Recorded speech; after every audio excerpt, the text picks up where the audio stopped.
It's often showbiz's up-and-comers who bear it all in movies and TV in order to break into Hollywood. Once they're established actors, they usually never have to go nude on screen again. But that's not the case for every actor. Here are some stars who have absolutely no problem doing nude scenes. Charlize Theron made her movie debut in 1996's 2 Days in the Valley. As Hollywood's go-to femme fatale actress, her very first major role involves some seductive scenes with co-star James Spader. While she went on to land parts in big movies like That Thing You Do, Trial and Error, and Mighty Joe Young, edgier films like The Devil's Advocate, The Cider House Rules, and others called for the actress to bear all. In regards to her film The Burning Plane, Theron told the Daily Telegraph in 2009, "I don't think about it as nudity. I read the scene and if it makes sense, I do it. I treat it the same way as I would any other scene." She later expressed her preference for proper angles, quipping to MTV in 2012, "I need an angle. I like angular nudity." That same year, the Oscar winner told W Magazine, "I don't have issues being naked." At the time, Theron was promoting Prometheus with co-star Michael Fassbender, and while she's fully clothed in a spacesuit in the Alien prequel, she hasn't ruled out future on-screen appearances in The Buff.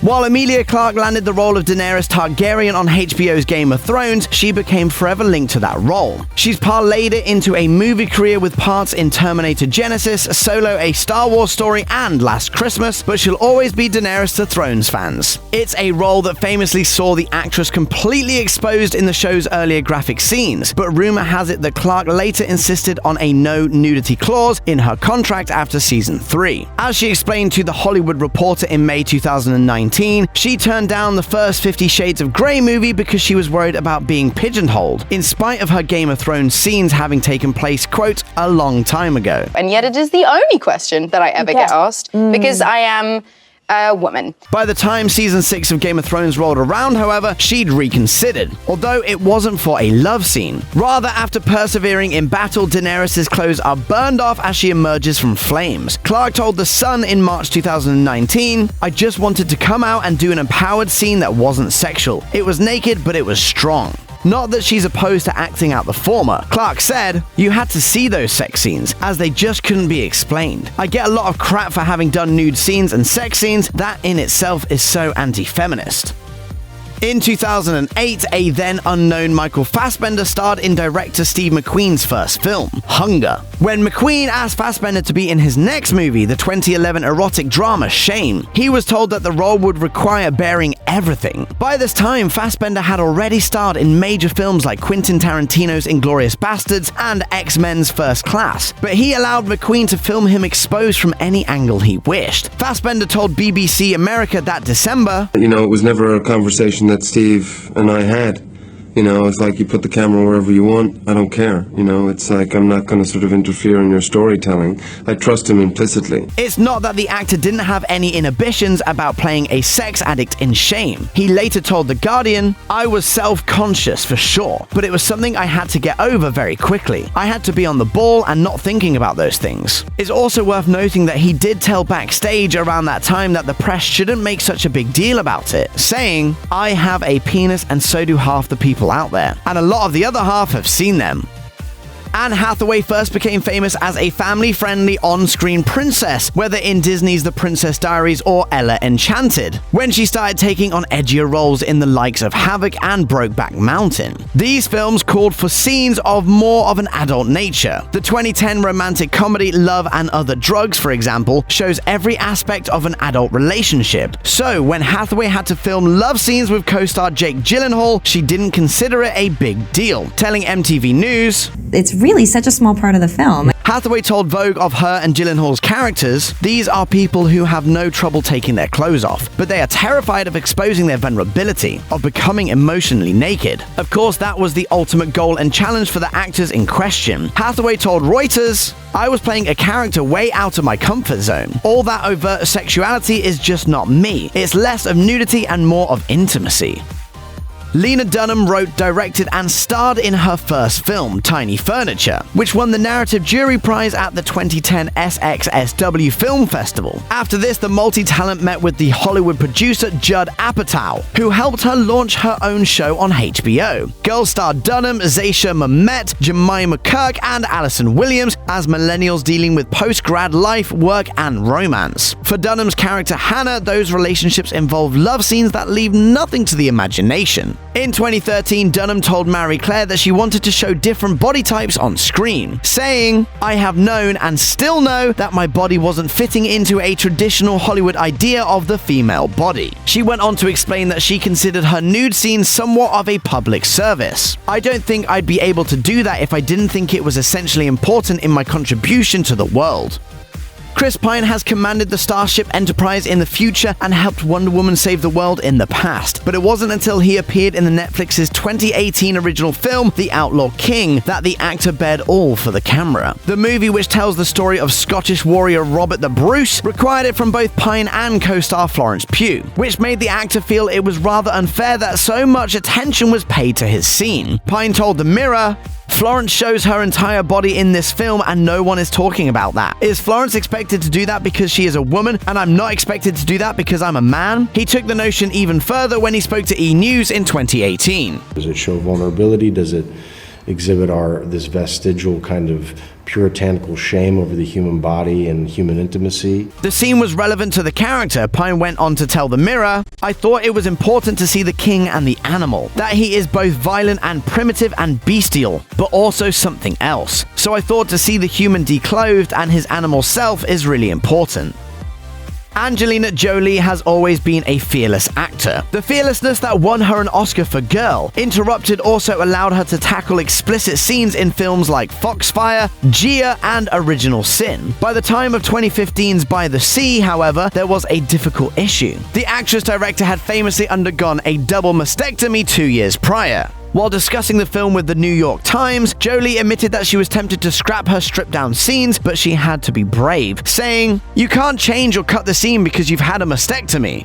That would be cheating." Having posed for the December 2019 issue of Harper's Bazaar, Jolie opened up about how challenging it was to display her new body. "My body has been through a lot over the past decade, particularly the past 4 years, and I have both the visible and invisible scars to show for it."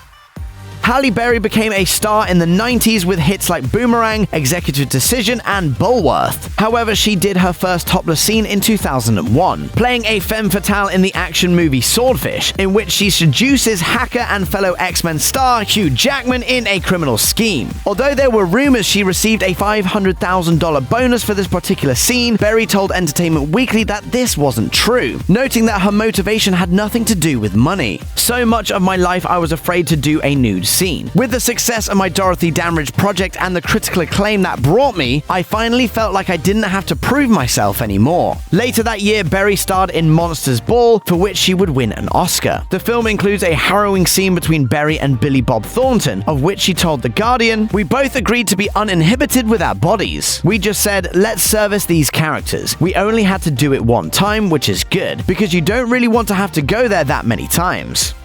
Ben Affleck became a teen heartthrob along with his writing partner and co-star Matt Damon in Good Will Hunting. Leading man roles in blockbusters like Armageddon, Pearl Harbor, Daredevil, and Changing Lanes followed, but Affleck's fans didn't get a full peek of the actor until he was older. That came in the 2014 thriller Gone Girl. The actor joked about it with MTV News at the time. "I try to get it in every movie, and I'm always getting to it. I think there's some brief nudity in this movie." Getting serious, Affleck explained the reason he did the nude scene was because it was necessary to the project itself and his character. Speaking of director David Fincher, Affleck said, David said to me from the beginning, like, this is a warts and all movie. It can have no vanity. Right. You have to see the naked underbelly of this character. Kate Winslet was bearing it all back in the 90s, both in indie films like Jude and Holy Smoke, and even PG-13 Hollywood blockbusters like Titanic. Her reasoning was that she wasn't necessarily the typical thin Hollywood type, and felt other women out there should go to see themselves on screen too. Winslet told The Sun, "I look like the people that walk down the street. I don't have perfect boobs, I don't have zero cellulite, of course I don't, and I'm curvy. If that is something something that makes women feel empowered in any way, that's great. The actress continued to choose films that required explicit scenes, including little children and the reader. However, by 2015, Winslet told WSJ magazine, quote, "Probably done after having 3 children.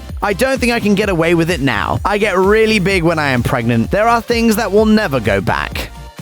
Stanley Kubrick's final film, 1999's Eyes Wide Shut, required extreme intimacy between Kidman and her then-husband, Tom Cruise. While discussing this trend with W Magazine in 2012, Kidman revealed that she enjoys the challenge of focusing on a character over herself, saying, "I don't mind being naked. I enjoy not letting my issues get in the way of a performance. Once I start putting all my little insecurities in my mind, I'm not actually acting." However, it was a scene filmed for the HBO drama Big Little Lies that left Kidman feeling shaken. Season 1 sees the actress play a woman in an abusive marriage, and as she told Elle in 2017, stripping down was a component of the relationship. It wasn't about exploitation. It really feeds into their relationship. You really get their sexuality through that. Once she finished filming a particularly difficult scene though, Kidman told The Hollywood Reporter she still felt, quote, "humiliated and devastated." I went home and I threw a rock through a glass door. Since on-screen male nudity is more rare in Hollywood than female nudity, Ken Jeong decided the famous trunk scene in The Hangover would be funnier if he went au natural. So that was my idea, pitched to Todd Phillips, and I said, what do you think? Would it be cool if I did a take where I jumped out naked? He was like, "You don't have to tell me twice." It's worth noting that Jeong is a doctor who dabbled in acting since 1997. When Judd Apatow cast him as a doctor in 2007's Knocked Up, he decided to pursue acting full-time and thought his follow-up effort should be drastic. What if, like, that doctor from Knocked Up jumped out naked, that no one would see that coming? Jeong bore it all again in the sequel, The Hangover 2, and explained to Kathy Lee Gifford on Today how he thought size would also be good for laughs, particularly in the first movie. I mean, my wife said, and I had permission from my wife to do this, and she said, it will be the feel-good movie of the summer because every guy will go home feeling good about themselves. Check out one of our newest videos right here. Plus, even more Nicki Swift videos about your favorite stuff are coming soon. Subscribe to our YouTube channel and hit the bell so you don't miss a single one.